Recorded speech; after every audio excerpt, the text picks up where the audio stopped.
Common musical theater saying, especially in the writing of musical theater, the directing of musical theater, the teaching of musical theater, is that like when speaking isn't enough, we sing. Mm-hmm.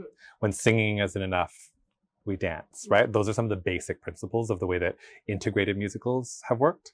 So the question about like the value of music in musicals is that in the way that we celebrate a well-integrated or a well-crafted musical, we tend to see songs appearing when the character is expressing something that mere words wouldn't allow them to. It's like the way that they're feeling, or there's a discovery, or there's something that they're revealing about themselves that just talking about it wouldn't suffice. People have talked about it also when we look at the fact that now a lot of musicals are adapted from movies.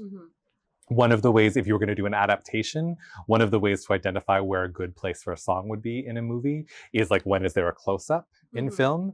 And so like another allusion is that songs in musicals on the stage, especially where we're much more distant from the audience, songs can function the way that close-ups do in movies, where we get to like see what's going on behind someone's eyes, and like the world gets to like be brought to life. Yeah, it's the things that we're not likely to say, right? And so there's an element of like heightenedness, a lift, an expansion, a possible vulnerability. Like these are all some of the reasons that a song might exist, right? I've never been able to say this before, blah, right? Or, you know, I'm so angry or lost or confused, or I'm alone, and now I finally get to like let out this thing that otherwise would just be in here. Like for me, what becomes important is like, why are we learning these histories, right? Like what's the point? For performers, I think it becomes important for us to understand what the historical conventions are, or the development, so that we can like figure out what tools and techniques or strategies are appropriate for us to use, right? And then to also look at how our use of those conventions and strategies has evolved and continues evolving. A lot of earlier musicals, like a convention, things that people are used to the fact that like leads like stand on stage, face out to the audience and sing, right? It becomes important for us to recognize that that also was informed by the fact that like in the mid part and early part of the century, there were no microphones and amplification, right? So, you know, performers of the generation of people like Ethel Merman, who was the original Reno Sweeney in Anything Goes, and was in Annie Get Your Gun and a bunch of other musicals, she had to stand on stage and belt, because she's from the era in which that was what was required, right? And so turning front and delivering your songs this way was the only way that people were going to get all of that sound and be able to see all of you, right? Now we have microphones. So we don't necessarily need to do those things for the same reasons, right? And we potentially have greater flexibility, rather than me delivering a song here, well, there's the camera, rather than me delivering a song to the audience here, right? We could be in relationship and I could sing this way, right? And I could sing this way and the audience will still get what I'm saying, because my microphone, or like the microphone in my wig or wherever it's going to be, is going to pick up my sound, right? We have technological enhancements that allow for clarity and communication.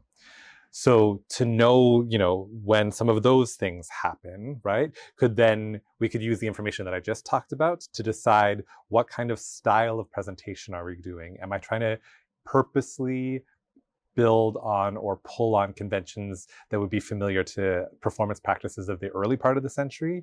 And so even though I still have a microphone, I might want to still do this, because that's a 20 to 30 style performance element. Newsies, or, you know, arguably a lot of the Disney products in general, like the familiarity with them is one of the reasons that like I don't know if anyone actually cares about the fact that it's about the newspaper strike so much as like that's what it happens to be about. And, you know, people grew up knowing Santa Fe and like the, right? So like then when it transfers to stage, it has that built-in familiarity, nostalgia, excitement about it.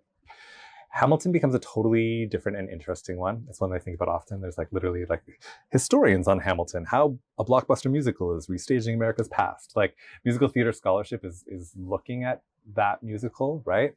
I think it is immensely immediately popular based on the way that it brought hip hop and rap and R&B to the musical theater stage in a way that we hadn't seen in the same way before in a show that was also commercially successful. It also prioritized performers of color at a time where they didn't have the same kind of opportunities on stage in general, and where, you know, in like the Black Lives Matter movement is growing, and an awareness of like racial equity, it was like also growing in America and popular consciousness at the same time as we saw those elements on the stage. And I think that there's a possible element in that, like, I think that we also like to know how stories, we want to still be surprised and entertained, but we do like to know how a story is going to end. Like, there's a level of like comfort or confidence going into the theater when we like know or think things are going to come out okay, right? So I think that the ways in which Hamilton presents to us the history of America,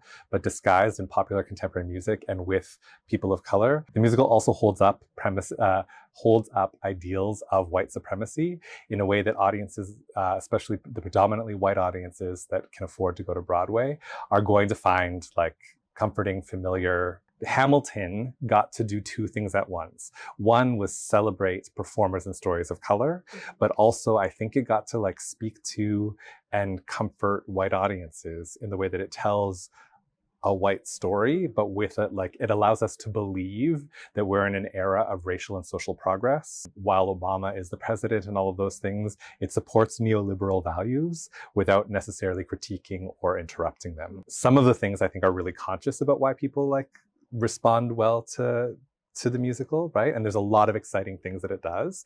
And I do believe two things can be happening at once, that it can be like, you know, spotlighting new sounds and new performers while also not necessarily pushing politics forward, right?